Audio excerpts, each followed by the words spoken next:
Good morning students, welcome to our channel. ఈరోజు మనం vital science గురించి నేర్చుకుందాం. ఎంపీఎస్డబ్ల్యూ ఫీమేల్ ఫస్ట్ ఇయర్స్కి ఈ లెసన్ ఉంటుంది. ఓకే, వైటల్ సైన్స్ అంటే ముఖ్యంగా ఆరోగ్య కార్యకర్తగా ఒక ఏఎన్ఎంగా మనం మస్ట్ అండ్ షుడ్గా నేర్చుకోవాల్సి ఉంటుందండి. ఎందుకంటే పేషెంట్స్ వచ్చినప్పుడు మనం ఇప్పుడు తను జీవంతో ఉన్నాడా లేదా ఎట్లా తెలుసుకుంటాం, తను మరణించాడా లేకపోతే బ్రతికున్నాడా తెలుసుకోవాలంటే nothing but vital science we have to must and should తెలిసి ఉండడం చాలా ప్రాముఖ్యం. ఏంటి వైటల్ సైన్స్ అంటే ముఖ్యంగా టీపీఆర్ అండ్ బీపీ. టీపీఆర్ అంటే temperature, pulse, respiration and blood pressure. Temperature, normal temperature వచ్చేసి 98.6 degrees ఫారెన్హీట్స్, లేకపోతే సి అంటే సెల్సియస్ 36 degrees సెల్సియస్లో ఉంటుంది, అండ్ లేకపోతే ఇది ఫారెన్హీట్స్లో ఉంటుంది. అలా కొలవచ్చు మనం టెంపరేచర్ని. సాధారణంగా అయితే 98.6 degrees ఫారెన్హీట్స్ ఉంటుంది. ఒకవేళ 100, 102, 103 ఉందంటే తన యొక్క శారీరక పరిస్థితి బాగోలేదనే కదా, అనారోగ్యంతో ఉన్నాడని మనం డిక్లేర్ చేయొచ్చు. అండ్ తర్వాత పల్స్ నార్మల్ రేంజ్ వచ్చేసి అడల్ట్స్లో 72 per minute. ఒక నిమిషానికి 72 నుండి 80 ఉండొచ్చు. ఒక 1 minute మనం ఆ యొక్క పల్స్ని చెక్ చేయొచ్చు. మరి పల్స్ని ఎన్ని రకాలుగా మనం ఏ యొక్క ప్రదేశంలో చూడొచ్చు? దానికి 8 ways ఉన్నాయి. ఏంటి అవి? Radius artery, temporal artery, carotid artery, brachial artery, femoral artery, popliteal artery, dorsalis pedis artery, posterior tibial artery.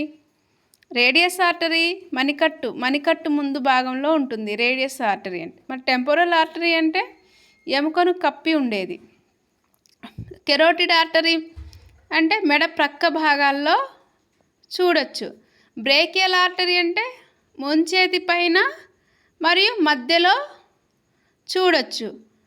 Femoral artery అంటే ఫీమరల్ అంటే బోన్ ఉంది కదండి, మన బాడీలో లెగ్ బోనే, పెద్ద బోన్ ఏంటంటే ఫీమరల్ ఆర్టరీ అంటే గజ్జల దగ్గర ఉన్నది, కాలు దగ్గర ఉంటుంది. ప్లాటియల్ ఆర్టరీ మోకాలు వెనక భాగంలో చూడొచ్చు. డోర్సాలిస్ పెడిస్ ఆర్టరీ అంటే కాల్లో చూడొచ్చు. పోస్టీరియల్ టిబియల్ ఆర్టరీ అంటే దాని వెనుక మీడియల్ మలియస్ వెనక చూడొచ్చు. ఓకే, 8 ప్రదేశాల్లో మనం పల్స్ని చెక్ చేయొచ్చు. మరి నాడీ విభజన అంటే నాడిని ఏ విధంగా డివైడ్ చేస్తాం మనం?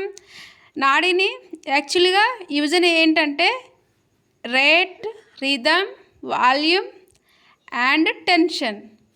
మరి వాట్ ఈస్ ద రేట్ అంటే పర్ మినిట్, ఒక మినిట్కి పల్స్ కొట్టుకునే సంఖ్యని రేటు అంటాం. మరి రిథమ్ అంటే నథింగ్ బట్ సౌండ్ కదా, సవ్వడి లేదా కొట్టుకునే విధం, దాన్ని చూడడం.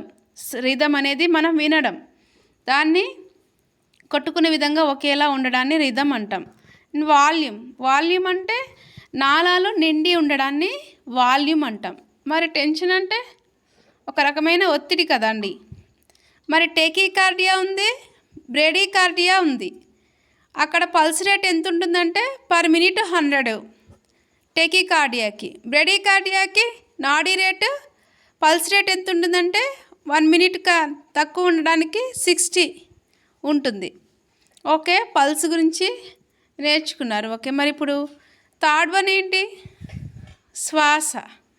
ఉచ్ఛ్వాస నిశ్వాసలను కలిపి శ్వాస అంటాం మనం.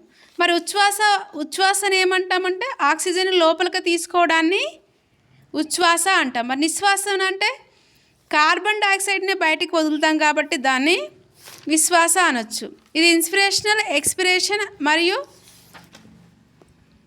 పౌస్ను కలిగి ఉంటుంది. ఇది మెదడులోని మెడుల్లా అబ్లాంగేటా ఆధీనంలో పనిచేస్తుంది. ఉచ్ఛ్వాస నిశ్వాస అనేది ముఖ్యంగా నార్మల్గా ఎంత ఉంటుందంటే 16 to 18 to 20 ఉంటుందండి పర్ మినిట్కి. శ్వాసను ఏ విధంగా విభజించవచ్చు? రేటుగా, లోతుగా విభజించవచ్చు. రేటు అంటే నిమిషానికి రెస్పిరేషన్ యొక్క కౌంట్ అన్నట్టు. లోతు అంటే శ్వాస, అంటే శ్వాసక్రియ. అప్పుడు సాధారణంగా మానవులు 500 cc గాలిని లోపలికి మరియు బయటికి వదులుతారు, దాన్ని లోతు అంటాం మనం. నెక్స్ట్ వచ్చేసి బీపీ బ్లడ్ ప్రెషర్, రక్తపీడనం 120/80 mercury millimetre of per mercury. HG అంటే హెప్టోగ్రామ్.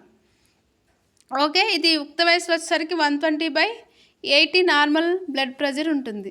మరి ఇందులో సిస్టోలిక్ ఉంటుంది, డయాస్టోలిక్ ఉంటుంది. మరి సిస్టోల్ అంటే ఇది ఎక్కువగా కలిగి ఉండడాన్ని సిస్టోలిక్ అంటాం. ఏంటి ఎక్కువగా? జఠరికల సంకోచం వల్ల రక్తనాళాల ద్వారా, గోడల ద్వారా కలిగే ఒత్తిడిని దాన్ని సిస్టోలిక్ అంటాం.